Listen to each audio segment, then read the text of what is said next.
You ever have that feeling of being completely invisible in your own family, like you're just a background character in someone else's movie? There to prop up the star.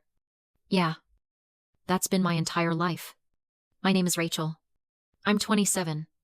And for as long as I can remember, my younger sister, Morgan, has been the sun our family orbits around. The golden child. The talented one. The one who got everything she ever wanted, without lifting a finger. I learned early on that if Morgan had a dream, it was the family's mission to make it happen. If I had one, I was told to be realistic and get a stable job. We're only a few years apart. But you'd think it was decades by the way we were treated. It all came to a head on my 27th birthday. You'd think that would be my day. Right. Wrong. The party was a joint celebration because Morgan had just gotten accepted into a summer art program, so the whole house was decorated for her. Balloons with "Congratulations Morgan" banners. A cake with her face on it. My birthday was an afterthought. A footnote. I tried to smile through it. To just be happy for her. But something inside me was starting to crack. The real moment came with the gifts. Morgan was presented with this huge, beautifully wrapped box. Inside was a $10,000, all expenses paid trip to Europe to find inspiration for her art. Everyone cheered. My dad gave a speech about nurturing talent. Morgan cried these perfect, practiced tears. Then, my mom handed me a small envelope. I opened it. It was a $25 gift card to a chain coffee shop. "We know how much you love your coffee," my dad said, patting my shoulder. "And remember to be grateful for what you have. Rachel, not everyone is as fortunate." That was it. The gratitude lecture. The final twist of the knife. A $10,000 trip for her. A $25 coffee card for me. And a lesson on humility. I just smiled. A real one this time. A smile that didn't reach my eyes. Because in that exact moment, I made a decision. I was done. I was done being the family's silent sponsor. Their quiet utility. Their afterthought. I was finished. That night, after everyone was asleep, I packed 2 suitcases with my essentials. My computer. My design tablets. My clothes. I didn't take anything they'd ever given me. I walked through the dark, quiet house one last time. A ghost in the home I'd been paying for. And then, I walked out the front door and never looked back. My retaliation wasn't loud. It wasn't a screaming match. It was silent. Immediate. And absolute. I was simply going to disappear from their lives. And from their bank account. The thing they never understood. The thing I never told them. Was about my job. To them, I was just Rachel. The quiet one who did some computer thing. They thought my freelance design work was a cute little hobby. Something I did in my pajamas. They had no idea I was pulling in, on average, $18,000 a month. Yeah, $18,000. While Morgan was pursuing her art and racking up debt, I was building a roster of high-end corporate clients from all over the world. I was the one paying for this whole charade. That massive $700,000 mortgage on our beautiful suburban house, I made the $4,000 payment every single month. Transferred directly from my account to theirs. The groceries? The utilities? Morgan's car insurance. The $500 a week allowance she got for art supplies? It was all me. I was the family's secret benefactor. And they treated me like the hired help. But my escape wasn't impulsive. It was a plan I'd been building in the back of my mind for years. A silent ledger of every slight, every bill, every time I was overlooked, and leaving that night was just step 1. The first thing I did after checking into a hotel was execute my financial emancipation blueprint. It was a series of steps I'd meticulously outlined. First, I opened a new business bank account at a completely different institution. One they didn't even know I used. Then, I spent the next 3 hours methodically contacting every single one of my clients. I sent them all a professionally worded email, explaining that I was restructuring my business and that all future payments needed to be directed to the new account. Effective immediately. I attached the new wire information and updated invoices. It was cold, clean, and professional. The final step for that night was setting up a new folder on my drive. I titled it, The Record. I went through years of texts and emails from my family. I screenshotted every entitled request for money. Dad's text asking for $600 for a new grill. Morgan's demand for $2,000 for a new laptop. Mom's casual email about the property taxes being due. I saved every single one. It wasn't for revenge. It was for my own sanity. It was proof. Proof that I wasn't just being sensitive. I was being used. And as I saved the last file, I felt a weight lift that I didn't even know I was carrying. The silent ledger was no longer just in my head. It was documented. The money was a huge part of it. Don't get me wrong. But it wasn't the whole story. The real reason I left was the soul-crushing realization that they didn't just not see my success. They didn't see me at all. I remember one night, about a year before I left, I'd just landed my biggest client yet. A contract worth over $60,000. I was buzzing. So excited to share the news.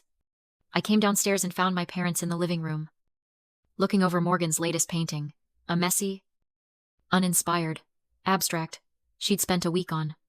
I waited for a pause in their fawning and said, "Hey guys. I have some amazing news about work." My dad glanced over. "Barely interested." "That's nice. Honey, just look at this brushwork Morgan did. She's just got it." "Doesn't she?" My mom chimed in. "She really does. We have to support the real talent in the family." And then my dad said the thing that broke me.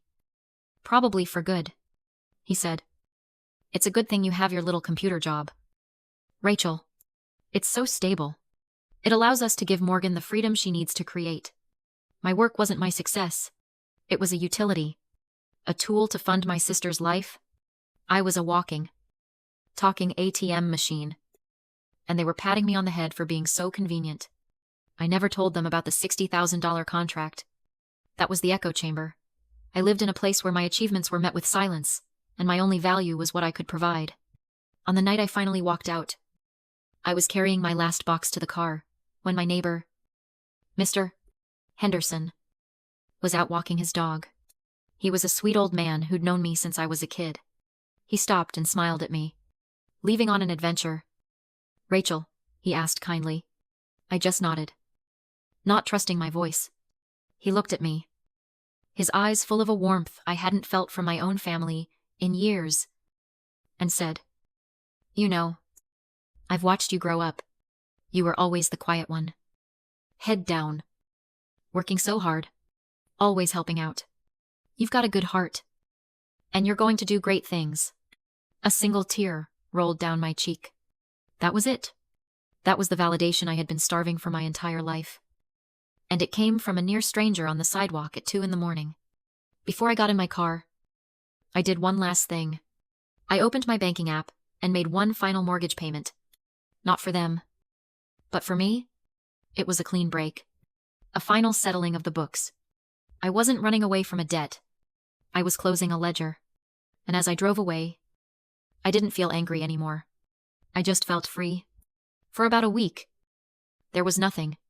Absolute silence. I had moved into a small, furnished apartment in a city a few hours away, and was focused on setting up my new life. The quiet was incredible. For the first time, my phone wasn't buzzing with demands or passive-aggressive reminders about bills. It was just peace. But I knew it wouldn't last. The mortgage payment was always due on the 5th of the month. I had left on the 27th of the previous month. They had exactly 8 days before their world came crashing down. On the 6th, the first message came. It was from my dad. "Hey, Rach. The mortgage payment bounced. Must be a bank error. Can you look into it?" I stared at the text. "No. How are you?" "No, where are you?" Just a direct command. I ignored it. 2 hours later, another text. This time from my mom. "Rachel, your father is worried.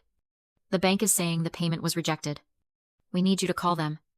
They won't talk to us since it's your account." Still, I said nothing. The silence was my answer. By that evening, the entitlement cascade had begun. My dad called 3 times. Back to back. I let it go to voicemail. His message was cold. Angry. I don't know what kind of game you're playing, Rachel, but it needs to stop. You have responsibilities. This family depends on you. You are being incredibly selfish and immature. Call me back immediately. They still thought this was a tantrum. They thought they could lecture me back into compliance. They had no idea this was a resignation. Then came the text from Morgan. It was a waterfall of narcissistic rage. Each message, a separate bubble of fury. Are you seriously ignoring everyone? The mortgage bounced because of you. Do you have any idea how much stress you're causing Mom and Dad? You're doing this just to hurt me. Aren't you? Because you're jealous of my trip.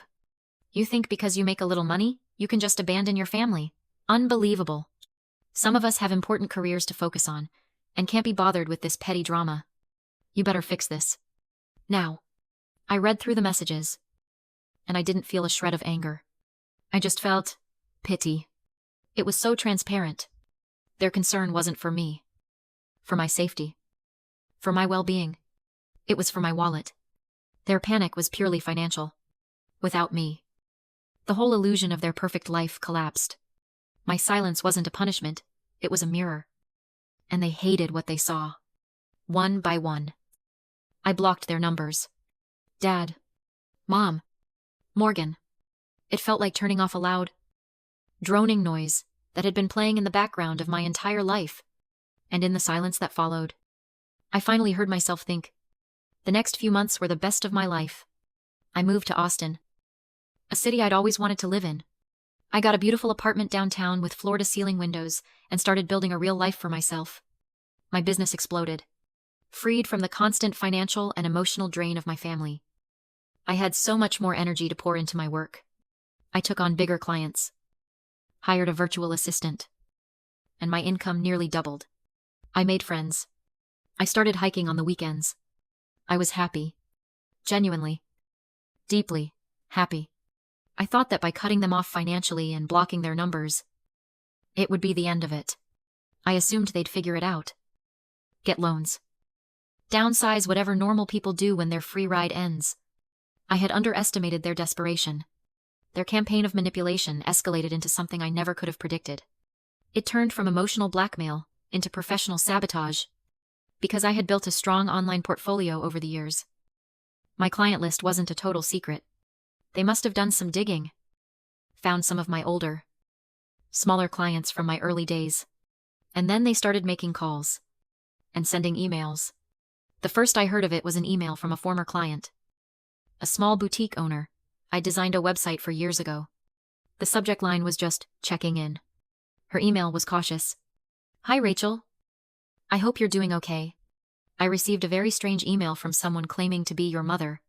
She said you were going through a severe mental health crisis and were no longer reliable for professional work. She even suggested I should demand a refund for the work you did 2 years ago. It sounded completely unlike you. So I wanted to reach out directly. I felt the blood drain from my face. It was one thing to scream at me in texts. It was another thing entirely to actively try and destroy the career I had built from nothing. This wasn't just a family dispute anymore. This was a venomous, calculated attack. I quickly emailed her back, thanking her for her loyalty and calmly explaining that I was dealing with a private family matter and that their claims were entirely false. But then another email came. And another. They were systematically working their way through any connection to me they could find, spreading defamatory lies. They were trying to poison the well, to dismantle the one thing that had given me my freedom. They weren't trying to get me back. They were trying to burn my new life to the ground. This was no longer about money. It was about control. If they couldn't have my income, then nobody could. Instead of panicking or getting angry, I felt a strange, cold calm settle over me. They had made a critical mistake. They had brought their messy, emotional drama into my professional world.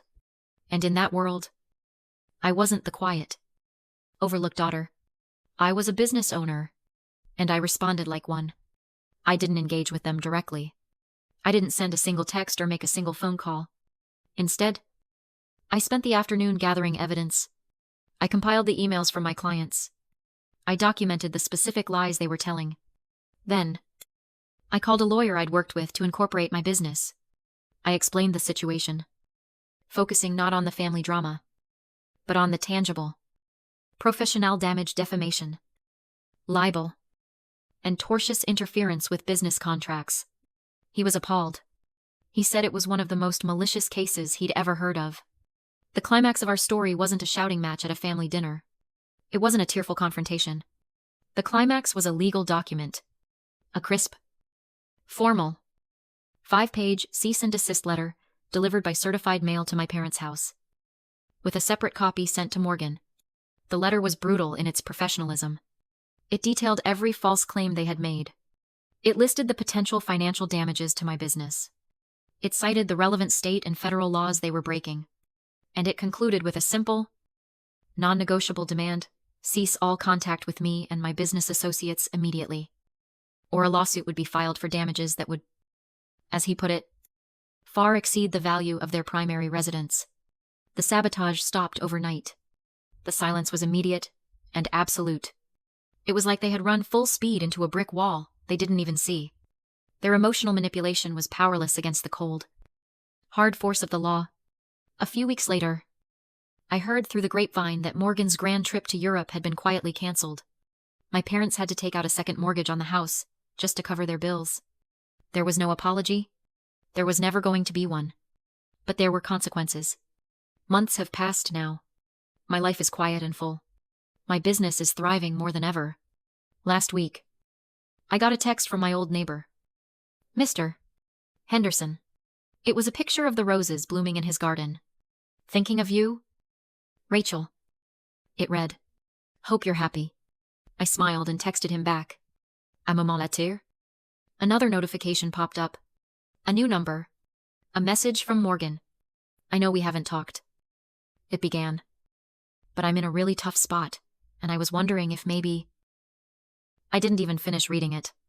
I just held my finger down on the message, pressed delete, and then blocked the number. I didn't feel anger. I didn't feel triumph. I just felt peace. The ledger was finally, completely closed.